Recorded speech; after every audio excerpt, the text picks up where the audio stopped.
किस हद तक हुकूमती ये मंसूबा आने वाले वक्त में कामयाब हो पाएगा या फिर आज किस हद तक कामयाब होता दिखाई देता है। माजी में भी कई ऐसी हुकूमतें आई हैं जिन्होंने सस्ती रोटी प्लान शुरू किए, लेकिन उन प्लान्स का बना क्या, उसकी डिटेल्स भी आप तक पहुंचाएंगे। 1999 की बात करें तो उस वक्त रोटी की कीमत थी जी 2 रुपए। ज़रूरी मुल्क में हम रहते हैं, पाकिस्तान के पास हर तरह का मौसम है, हर तरह की जमीन है, मेहनत कश हमारे पास मौजूद है, लेकिन उसके बावजूद आज तक हम अपने लोगों को कुछ नहीं तो कम से कम रोटी की कीमत हम स्टेबल नहीं कर पाए। इतने सालों से ये माफियाज की कहानी सुनते सुनते यकीन जाने मैं तो तंग आ गई। 3900 रुपए फी मन गंदम की कीमत, जिस पर किसान परेशान है, वो भी नाराज है और उसकी जानिब से भी इस महीने के आखिर में सड़कों पर निकलने का इंदिया दिया गया। जब लाहौर में कंट्रोल करना इतना ज्यादा मुश्किल है, इतना चैलेंजिंग है, तो फिर आप ये सोचिए कि पंजाब के दूर दराज के इलाकों में कहाँ कोई पहुंचेगा, कहाँ उधर तनूरों पे जाके कोई किसी से पूछेगा कि रोटी कितने में बिक रही है। आप बताइए कि आपका कौन से इलाके से ताल्लुक है और आपके यहाँ रोटी की कीमत क्या है। बिस्मिल्लाहिर्रहमानिर्रहीम, अस्सलाम वालेकुम। मेरा नाम सिद्रा मुनीर है और आप मेरा यूट्यूब चैनल देख रहे हैं। नाज़रीन, तकरीबन कोई 5 रोज़ हो गए हैं कि 5 रोज़ पहले वज़ीर आला पंजाब मरियम नवाज़ साहिबा की जानिब से सस्ती रोटी का ऐलान किया जाता है कि जो रोटी की कीमत है उसमें 4 रुपये की कमी 20 रुपये से 16 रुपये पर लाई गई। उसके बाद जो नान की कीमत है वो तकरीबन 20 से 25 रुपये नान की कीमत, खमीरी रोटी की कीमत थी, जिसको 20 रुपये पर लाया गया। 5 रोज़ हो गए हैं इन अहकामात को, छापों को सख्ती होते हुए। आज 5 रोज़ के बाद सूरत हाल क्या है, ना सिर्फ हमने इस पे बात करनी है कि किस हद तक हुकूमती ये मंसूबा आने वाले वक्त में कामयाब हो पाएगा या फिर आज किस हद तक कामयाब होता दिखाई देता है, और उसके साथ साथ मैंने आज आपको बताना है कि ये जो हुकूमत का सस्ती रोटी प्लान है ना, ये कोई आज का नहीं है, बल्कि माजी में भी कई ऐसी हुकूमतें आई हैं जिन्होंने सस्ती रोटी प्लान शुरू किए, लेकिन उन प्लान्स का बना क्या, उसकी डिटेल्स भी आप तक पहुंचाएंगे। लेकिन रोटी से बात कर लेते हैं जी। आगाज इसी बात से करते हैं कि रोटी बुनियादी ज़रूरत, चाहे कोई अमीर है, चाहे कोई गरीब है, कोई फ़कीर है, कोई गधा है, कोई बादशाह है, कोई महल में रहता है या कोई झोंपड़ी में रहता है, रोटी की ज़रूरत है। कोई दाल के साथ खाए, कोई सब्ज़ी के साथ खाए, या फिर कोई चटनी दही के साथ खाए, या फिर किसी को सूखी रोटी ही मिल जाए, लेकिन रोटी ज़रूरी है।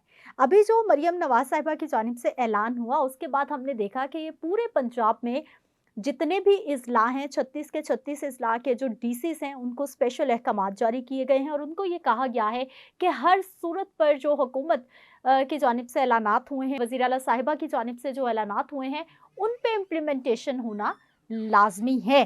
माजी की स्कीमों की कुछ बात कर लेते हैं, उसके बाद मैं आपको बताती हूँ कि इस सस्ती रोटी प्लान पर नान भाई एसोसिएशन का क्या पॉइंट ऑफ व्यू है, उधर गवर्नमेंट का क्या पॉइंट ऑफ व्यू है कि रोटी क्यों सस्ती की गई है, जबकि इस प्लान पर इम्प्लीमेंटेशन होना कितना आसान है, कितना मुश्किल है, क्या ब्यूरोक्रेसी हुकूमत का साथ देगी, और अगर साथ देगी तो इस प्लान पर किस हद तक अमल हो सकेगा।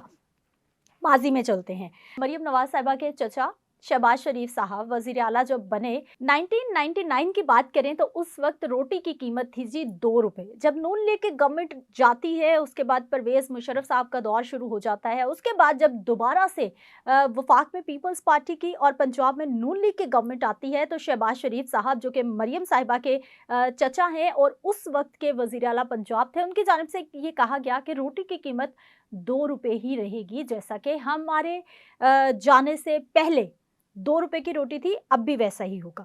उन्होंने क्या किया, तकरीबन पंजाब के 1500 के करीब ऐसे तनूर थे जहां पर उन्होंने सब्सिडाइज रेट पर आटा फराहम किया और कोशिश की कि रोटी की कीमत ना बढ़े और उसको कंट्रोल किया जाए हुकूमती मदद के तहत, और ऐसा हुआ भी। कहीं ना कहीं इस प्रोजेक्ट को कामयाब प्रोजेक्ट कहा गया, यानी कि रोटी वाकई ही 2 रुपए की मिलने लगी थी। लेकिन उसके बाद क्या हुआ, ये प्रोजेक्ट भी चल नहीं सका।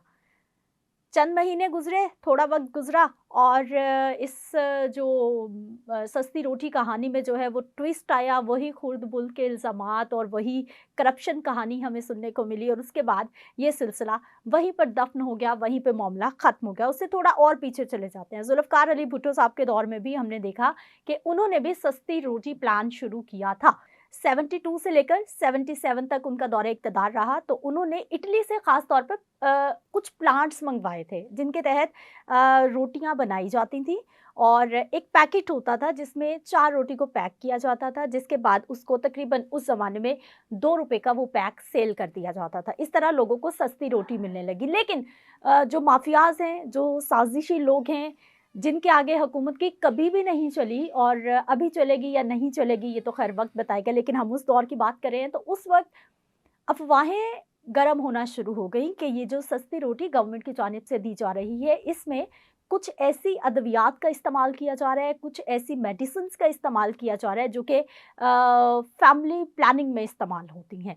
इस तरह से मतलब अफ़वाहें जब शुरू हुई तो लोगों को लगा कि ये रोटी तो खाना ठीक नहीं है और सस्ती रोटी में इस तरह की अद्वियात का इस्तेमाल करके गवर्नमेंट की जानिब से आबादी को कंट्रोल करने का प्लान बना लिया गया है। तो इस तरह से ये मंसूबा भी ख़त्म हो गया, ना चल पाया। उसके बाद वो इटली से जो सस्ती रोटी के प्लांट्स आए थे, वो कहाँ पर गए? ऑटोमेटिक जो प्लांट्स थे, वो कहाँ पर गए? ज़ंग आलूद हो गए, किसने बेचे, किसने खाए? आज तक उस कहानी का कुछ भी पता नहीं है।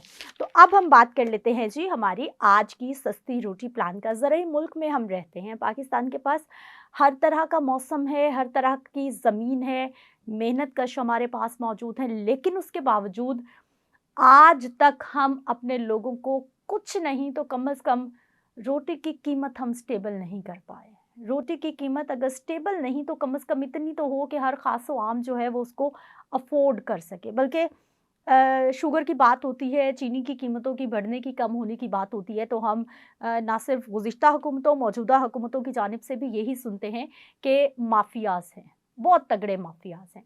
इतने सालों से ये माफियाज़ की कहानी सुनते-सुनते यकीन जाने मैं तो तंग आ गई हूँ और देखने वाले भी अब तंग आ गए हैं कि आखिर माफियाज़ है कौन? और माफियाज़ क्या इतने तगड़े हैं कि हुकूमत के आगे माफियाज़ की भी नहीं चलती।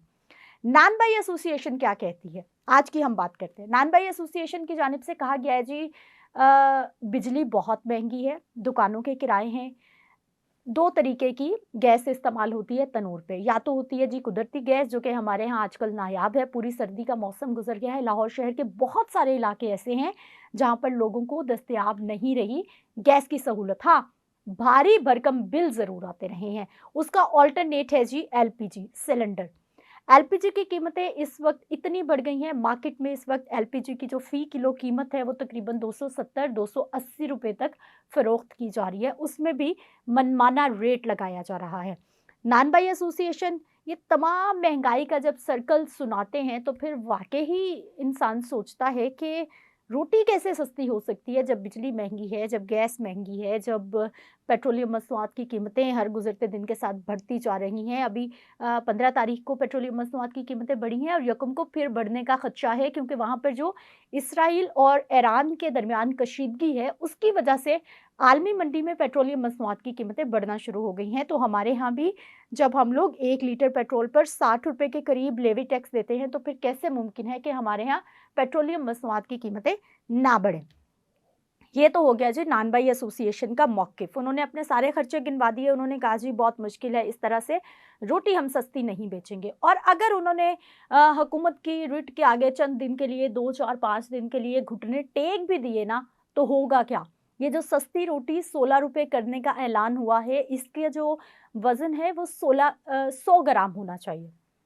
100 ग्राम वज़न की जो सस्ती रोटी है, वो 16 रुपए की होनी चाहिए। लेकिन नानबाई क्या करेंगे वो रोटी का जो वेट है उसको कम कर देंगे। यानी कि वो उसको रोटी की बजाय एक हेल्दी रोटी की बजाय उसको बिल्कुल पापड़ बना देंगे। अब हर इंसान जाके ना तो चेक करेगा कि इस रोटी का वेट कितना है। हाँ, लोगों को अंदाज़ा फ़ौरन हो जाता है कि अगर रोटी सस्ती हुई है तो वो बिल्कुल पापड़ बन गई है। किसान क्या कह रहा है? किसान नाराज़ है। हुकूमत ने 3900 रुपए गंदम की जो कीमत है वो मुकर्रर की है, लेकिन किसान इस वक़्त परेशान है क्योंकि वो अपनी गंदम को 34-3500 रुपए फ़ी मन में बेचने पर मजबूर हो गया है क्योंकि हर किसान के पास इतनी कैपेसिटी नहीं है कि वो गंदम की फसल को काटे और उसके बाद अपने पास ही महफूज़ कर ले और बाद में उसको बेच ले, ऐसा नहीं होता। हाँ, बड़े कुछ किसान तो ऐसा कर सकते हैं, लेकिन छोटे-छोटे बहुत सारे किसान हैं जो ऐसा नहीं कर सकते।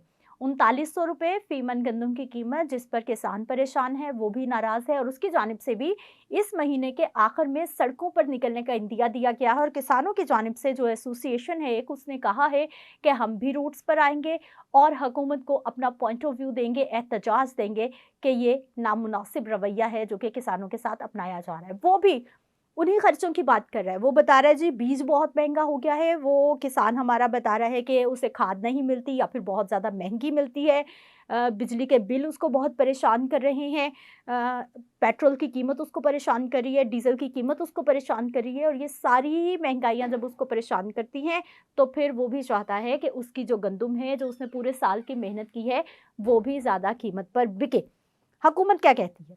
हुकूमत कहती है जी कि ये जो रोटी और नान की कीमत फ़िक्स की गई है, ये तमाम मामलात को देखते हुए, तमाम चीज़ों को कैलकुलेट करके उसके बाद ही ये रोटी की कीमत कम की गई है। लेकिन आप यकीन जानिए, मैंने ऐसे ही अपने गली मोहल्ले में आते-जाते मैंने सोचा ज़रा एक सर्वे तो किया जाए, ज़रा देखा तो जाए कि कहाँ पर रोटी कितने में बिक रही है। तो लाहौर में कई मकामात मैंने विज़िट किए, लेकिन यकीन जानिए रोटी की कीमत मुझे 16 रुपए नहीं मिली। 20 रुपए की रोटी मिल रही है और वही तकरीबन जो ख़मीरी रोटी और नान है वो 25 रुपए तक दस्तयाब है। चंद रोज़ के लिए सख्ती होगी, 10-5 हज़ार रुपए जुर्माने होंगे, कई तनूर बंद होंगे, लेकिन मामला वहीं का वहीं, वैसे का वैसा रहेगा। जब लाहौर में ये सूरत-ए-हाल है, जहाँ पर वज़ीर आला पंजाब खुद मौजूद हैं, खुद रहती हैं, बड़े-बड़े ब्यूरोक्रेट्स यहाँ पर मौजूद हैं, सरकारी मशीनरी बड़ी तादाद में यहाँ पर मौजूद है, सरकारी इदारे यहाँ पर मौजूद हैं। जब लाहौर में कंट्रोल करना इतना ज़्यादा मुश्किल है, इतना चैलेंजिंग है, तो फिर आप ये सोचिए कि पंजाब के दूर-दराज़ के इलाकों में कहाँ कोई पहुँचेगा, कहाँ उधर तनूरों पे जाके कोई किसी से पूछेगा कि रोटी कितने में बिक रही है। तो ये है जी वो हाल, जिस पे गवर्नेंस के इश्यू की हम बात करते हैं कि गवर्नमेंट की जानिब से जो अफ़सरान हैं ठंडे कमरों में बैठकर ऐलानात तो कर देते हैं, लेकिन उन ऐलानात पर इम्प्लीमेंटेशन करवाना एक बहुत बड़ा चैलेंज बन जाता है। तो फिर ऐसा करते हैं, व्लॉग को मैं एंड करूँगी, लेकिन जाते-जाते एक सर्वे कर लेते हैं यहीं पे बैठे-बैठे। आप जितने भी लोग मेरी वीडियो देख रहे हैं, आपका जिस भी इलाके से ताल्लुक़ है, आप बताइए कि आपका कौन से इलाके से ताल्लुक़ है और आपके यहाँ रोटी की कीमत क्या है? अंदाज़ा हो जाएगा कि इम्प्लीमेंटेशन कितना हो रहा है और जो गवर्नमेंट के दावे हैं, उन पे किस हद तक वो अमल पैरा होने में कामयाब होती दिखाई दे रही है। आने वाले वक़्त में क्या बनता है, इसको हम लेकर चलते रहेंगे। थोड़े दिन के बाद मैं रोटी पे व्लॉग ज़रूर बनाया करूँगी, ताकि अंदाज़ा तो हो ये जो इतना बड़ा ऐलान हुआ था, उस पे अमल दरामद कितना हो। तब तक के लिए अपना ख़्याल रखिए, मुझे इजाज़त दीजिए। अगर अभी तक आपने मेरा चैनल सब्सक्राइब नहीं किया तो कर लीजिए, ताकि मेरी वीडियोज़ आप तक पहुँचती रहें। अल्लाह निगहबान।